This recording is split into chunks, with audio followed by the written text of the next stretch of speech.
Olá!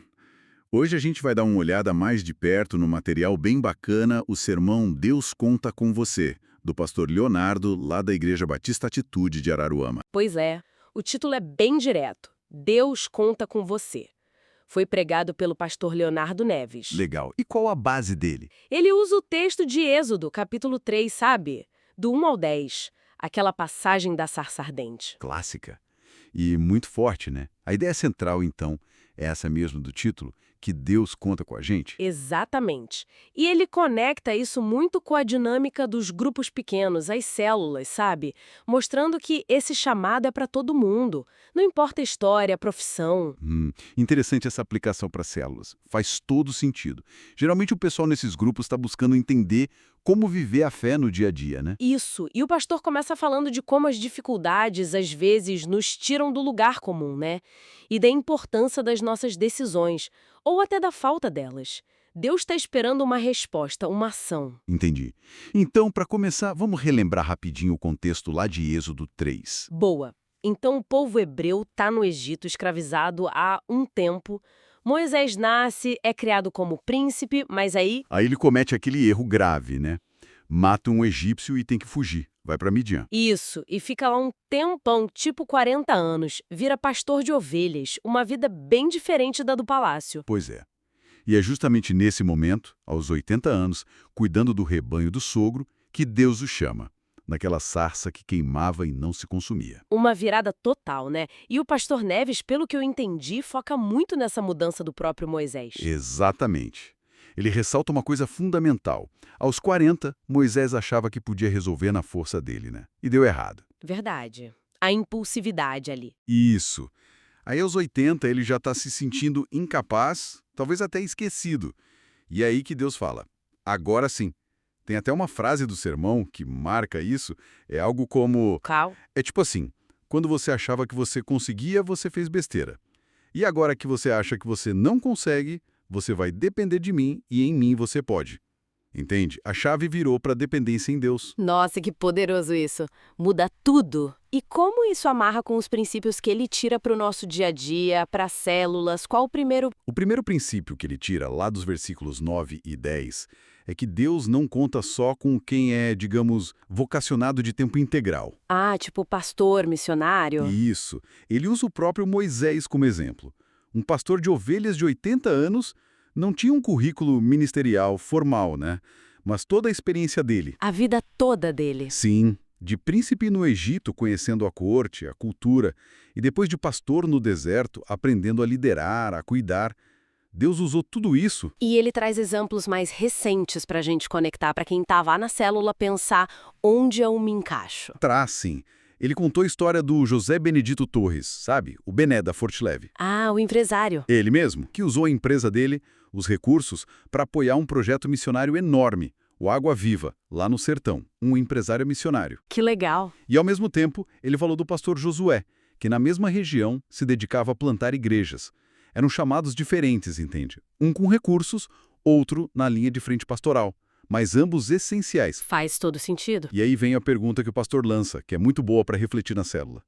Qual é o teu púlpito? Onde você atua? Onde você pode fazer a diferença? Uau. Isso realmente coloca a responsabilidade e a oportunidade na mão de cada um, né? No trabalho, na família, nos estudos. E o segundo princípio? Tem a ver com o passado. Exatamente.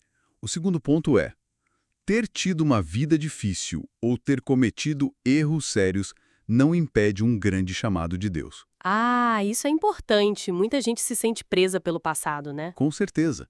Ele usa a fuga de Moisés lá em Êxodo 2.15.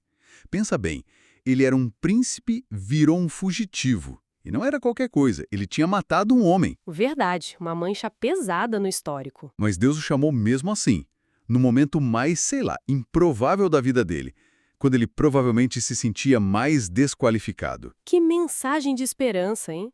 E tem alguma ilustração que ele usou para isso ficar mais claro? Tem, uma bem visual. Ele falou de uma pintura que retrata um jogo de xadrez. Um homem jogando contra o diabo. E na pintura, parece que o homem tá perdido, sabe? Checkmate total. Não tem mais o que fazer. Situação desesperadora. Só que aí, na história contada, chega um mestre de xadrez, olha a posição e diz: não, calma aí, o rei do homem tem mais uma jogada. Nossa, que forte isso! É demais, né? A ideia é que, com Deus, nunca é o fim da linha.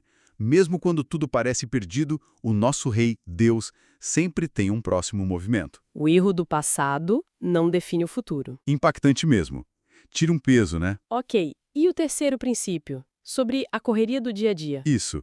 O terceiro é, Deus pode contar com gente ocupada. Simples assim. Ah, isso é direto para muita gente. Total.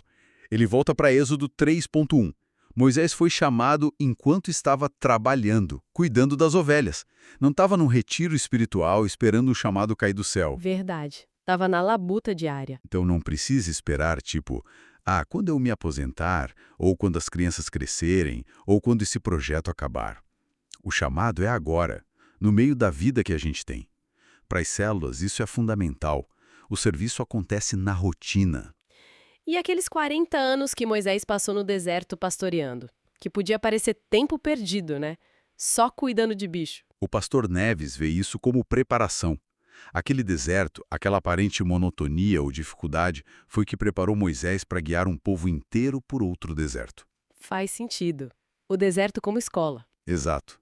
Talvez o nosso deserto de hoje, uma dificuldade, um trabalho que não empolga tanto, um tempo de espera seja justamente Deus nos equipando para algo lá na frente. Ele até cita John Wesley. O que ele diz?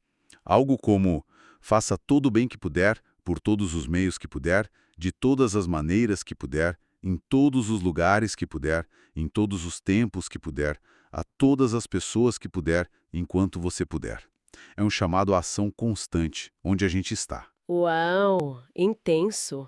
Então, resumindo, seguir esse chamado, aceitar que Deus conta com a gente, tem vantagem, segundo o sermão. Sim, ele aponta duas coisas bem legais. Primeiro, quem aceita o chamado tem a chance de ver as maravilhas de Deus. Tipo, o mar vermelho se abrindo? Exatamente.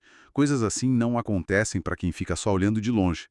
Às vezes, entrar no serviço de Deus é o caminho para ver a solução dos nossos próprios problemas. Interessante essa perspectiva. E a segunda vantagem? Uma intimidade maior com Deus. Ele cita Êxodo 33, quando Deus falava com Moisés face a face, como quem fala com um amigo. Essa profundidade de relacionamento está muito ligada a viver o propósito que ele tem para a gente. Entendi. É uma consequência de caminhar com ele na missão. Isso mesmo. Então, para a gente fechar essa nossa conversa sobre o sermão Deus Conta com Você, do Atitude Cash, a mensagem central é essa mesmo. Deus chama e conta com todo mundo. Não importa quem você é, o que você fez, onde você trabalha ou se você se sente pronto ou não. Perfeito.